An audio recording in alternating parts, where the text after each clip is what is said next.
Sudan നമുക്കറിയാം. ഏതാണ്ട് 51.7 million ആളുകൾ തിങ്ങിപ്പാർക്കുന്ന പ്രദേശമാണ് സുഡാൻ.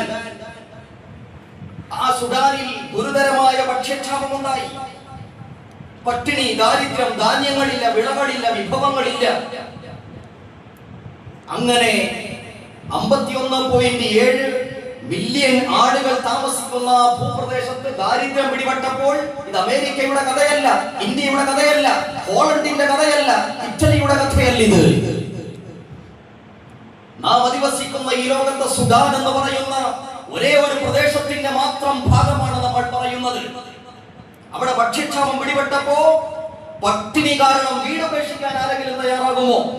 യുദ്ധമാണെന്നൊക്കെ പറഞ്ഞാൽ നമ്മൾ വീട് വിട്ടുപോകും അല്ലെ? ജീവന്റെ സുരക്ഷിതത്വത്തിന് വേണ്ടിയിട്ട് ഏക്കർ കണക്കിന് തോട്ടങ്ങളും വലിയ വീടുകളും ഒക്കെ ഉപേക്ഷിക്കാൻ ആരാണ് ഇന്ന് തയ്യാറാകുന്നത്? കെട്ടി ഉയർത്തപ്പെട്ട വീടുകൾ വിട്ട് ഭക്ഷണമില്ലാതെ ഓടിപ്പോയത്, മറ്റ് രാജ്യങ്ങളിലേക്ക് കടന്നുപോയത്, വീടുകൾ വേണ്ട എന്ന് വെച്ചിട്ട് ഇറങ്ങിപ്പോയത് 1 കോടിയിലധികം ജനങ്ങളാണ് എന്നാണ് പുതിയ പഠനങ്ങൾ. അല്ലാഹു നമുക്ക് നല്ല ഈമാൻ തരുമാറാവട്ടെ. അപ്പൊ സുഡാനിൽ ഒരു ഭക്ഷ്യക്ഷാമം അനുഭവപ്പെട്ടപ്പോൾ 1 കോടിയിലധികം ജനങ്ങളാണ് പ്രിയപ്പെട്ടവരെ വീട് പോലും വേണ്ട എന്ന് വെച്ചിട്ട് പോയത്. ദാരിദ്ര്യം ഒരു വലിയ പ്രശ്നമാണ്. വെള്ളമില്ലെങ്കിൽ ധാന്യശേഖരങ്ങൾ ഉണ്ടാവില്ല. കടുത്ത പട്ടിണി, ദാരിദ്ര്യം, ക്ഷാമം ലോകത്ത് പിടിപെടും എന്ന് പഠനങ്ങൾ. ഇന്ന് ആധുനിക കാലാവസ്ഥാ ശാസ്ത്രം കണ്ടുപിടിച്ചിരിക്കുന്ന മറ്റൊരു പ്രക്രിയയാണ് ഭൂമി മരുഭൂമിയായി പോവുക. റീസർട്ടിഫിക്കേഷൻ, ഡീസർട്ടിഫിക്കേഷൻ. ഡീസർട്ടിഫിക്കേഷൻ എന്ന് പറഞ്ഞാൽ മരുഭൂമീകരണം എന്നാണ് ആ പദത്തിന്റെ അർത്ഥം. ഭൂമി മരുഭൂമിയായി പോവുക. ഇതൊരു സിദ്ധാന്തമല്ല, ഇതൊരു പ്രതിഭാസമല്ല, മറിച്ച് ഇതൊരു റിയാലിറ്റിയാണ്. കാടുകളും കുന്നുകളും മരങ്ങളും സസ്യങ്ങളും ഒക്കെ നിറഞ്ഞു നിൽക്കുന്ന കൃഷിഭൂമികൾ മരുഭൂമിയായി പോകുന്ന പ്രതിഭാസത്തെ കുറിച്ച് ആധുനിക ശാസ്ത്രം ലോകത്തെ പഠിപ്പിച്ചു തരികയാണ്. എത്രയോ കാലഘട്ടങ്ങൾക്ക് മുമ്പ് ഖുർആൻ ഇത് പറഞ്ഞിട്ട് പോയി. 1930കളിൽ അമേരിക്കയിൽ കടുത്ത വരൾച്ച കാരണം എത്രയോ വിശാലമായ കൃഷിത്തോട്ടങ്ങൾ പൊടിക്കാറ്റുകൾ നിറഞ്ഞ മരുപ്രദേശങ്ങളായി മാറിപ്പോയി എന്ന് അമേരിക്കയിലേക്ക് പോയാൽ നമുക്ക് കാണാൻ കഴിയും അത്തരം സ്ഥലങ്ങൾ. അതുപോലെ തന്നെ ആഫ്രിക്കയിൽ സഹാറ മരുഭൂമിയുടെ തെക്കൻ പ്രദേശങ്ങൾ ശക്തമായ കാലാവസ്ഥാ വ്യതിയാനവും വരൾച്ചയും ചൂടും കാരണം വിശാലമായ കൃഷിഭൂമികൾ മരുഭൂമികളായി മാറിപ്പോയിട്ടുണ്ട് എന്നതാണ് പഠനങ്ങൾ. അതുപോലെ തന്നെ ചൈനയിലെ ലോസ് പീഠഭൂമി ശക്തമായ വരൾച്ച കാരണം മരുഭൂമീകരണം സംഭവിച്ച പ്രദേശമായി മാറിയിട്ടുണ്ട്.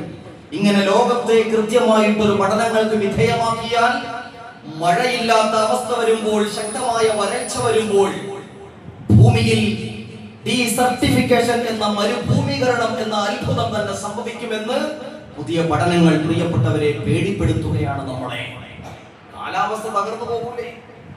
ഒരുപാട് മഴ വരുമ്പോൾ നമുക്ക് വലിയ പ്രശ്നമാണ്. ഇന്നലെ രാവിലെ ചാനലുകൾ ഓൺ ചെയ്ത് നോക്കുമ്പോൾ വയനാടൻ ചുരപ്രദേശങ്ങളിലൂടെ കടന്നു പോകുന്ന ആളുകളൊക്കെ വഴിമാറി സഞ്ചരിക്കണമെന്ന് മീഡിയകൾ നമ്മളോട് പറയുകയാണ്. എന്തുകൊണ്ടാണ്? വലിയ വൻമരം റോഡിലേക്ക് തന്നെ പെട്ടെന്ന് തന്നെ ഒടിഞ്ഞു വീഴുകയാണ്. മഴയുടെ ഇടയിൽ വാഹനങ്ങൾക്ക് പോകാൻ കഴിയുന്നില്ല.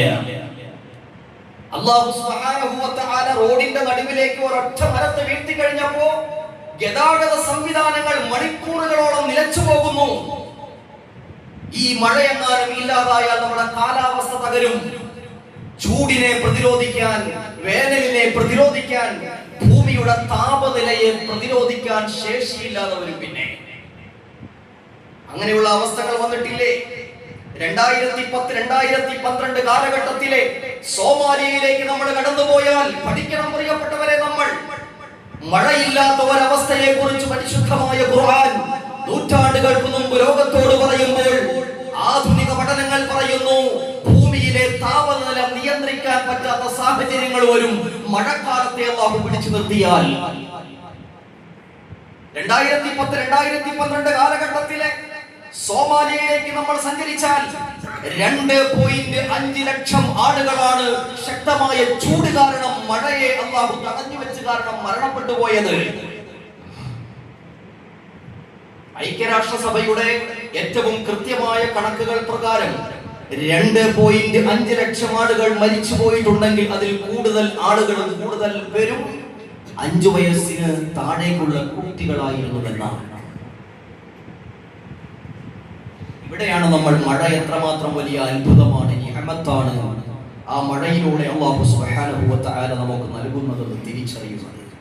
അല്ലാഹു ചോദിക്കുകയാണ്, ഖുൽ നബിയേ, അങ്ങ് പറയണം നബിയേ, അറഅയ്തും, നിങ്ങൾ കാണുന്നില്ലേ, നിങ്ങൾ ചിന്തിക്കുന്നില്ലേ, ഇൻ അസ്ബഹ മാഉകും ഗൗറാ, ഇടതൂർന്ന് ലഭ്യമായി കൊണ്ടിരിക്കുന്ന മഴയിലൂടെയുള്ള ജലത്തെ എങ്ങാനും തിരിച്ചെടുത്താൽ, ആഴത്തിൽ അതിനെ അല്ലാഹു തആല ഇല്ലാതാക്കി കളഞ്ഞാൽ, അപ്രത്യക്ഷമാക്കി കളഞ്ഞാൽ, ഒഴുകുന്ന വെള്ളത്തെ പിന്നെ കൊണ്ടുവരാൻ ലോകത്തേതൊരു ശക്തിക്കാണ് സാധ്യമാകുന്നതെന്ന് പരിശുദ്ധമായ ഖുർആൻ. ശക്തമായ സാമ്പത്തിക ക്രൈസിസ് ഉണ്ടാകും ലോകത്തെ, എക്കണോമിക് ക്രൈസിസ്. കാരണം കൃഷി ഇല്ലാതാകുമ്പോൾ, വിഭവങ്ങൾ ഇല്ലാതാകുമ്പോൾ, പരമദാരിദ്ര്യം മനുഷ്യനെ പിടികൂടുമ്പോൾ ശക്തമായ സാമ്പത്തിക പ്രയാസങ്ങളും മനുഷ്യനുണ്ടാകും. അപ്പൊ സമ്പത്തിന്റെ സോഴ്സിന്റെ ഉറവിടവും സാമ്പത്തികമായ സോഴ്സ്, അതിന്റെ അടിസ്ഥാനവും മഴ തന്നെയാണ് എന്ന് നമുക്ക് പറയേണ്ടി വരും. അതുകൊണ്ടാണ് പരിശുദ്ധമായ ഖുർആൻ അല്ലാഹു സുബ്ഹാനഹു വ തആല പറയുന്നത്, എന്തിനാണ് മഴ? മനുഷ്യന്റെ മനസ്സിനെ തണുപ്പിക്കാൻ മാത്രമല്ല മഴ, ഭൂമിയെ തണുപ്പിക്കാൻ മാത്രമല്ല മഴ, ജലസംഭരണികളിൽ കണ്ട് കൊതി തീർക്കാൻ മാത്രമുള്ളതല്ല മഴ. എന്തിനാണ് മഴ? റിസ്ഖൻ ലിൽ ഇബാദ്, റിസ്ഖൻ ലിൽ ഇബാദ്. മനുഷ്യന് ഭക്ഷണമാണ്, റിസ്ഖാണ്, അന്നമാണ് മഴയെന്ന് അല്ലാഹുവിന്റെ വിശുദ്ധമായ ഖുർആൻ.